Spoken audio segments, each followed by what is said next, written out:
Saadi فرماتے ہیں، کسی کو اتنا پیار دو کہ گنجائش نہ چھوڑ، اگر وہ پھر بھی تمہارا نہ بن سکے تو اسے چھوڑ دو، کیونکہ وہ محبت کا طلبگار ہی نہیں بلکہ ضرورت کا پجاری ہے۔ میں آج تک اپنی خاموشی پر نہیں پچھتایا، جب بھی پچھتایا اپنے بول پر پچھتایا۔ جیسا سلوک تو مخلوق خدا سے کرے گا، ویسا ہی سلوک خدا تیرے ساتھ کرے گا۔ صبر رکھو، ہر چیز آسان ہونے سے پہلے مشکل ہوتی ہے۔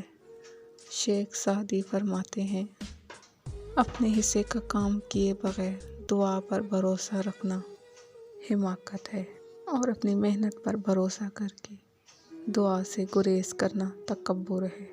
تعلیم انسان کو بولنا سکھا دیتی ہے، مگر یہ نہیں سکھاتی کہ کب، کہاں اور کتنا بولنا ہے۔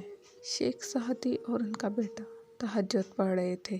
دعا کے بعد بیٹا بولا، بابا جان، سب سو رہے ہیں اور ہم عبادت کر رہے ہیں۔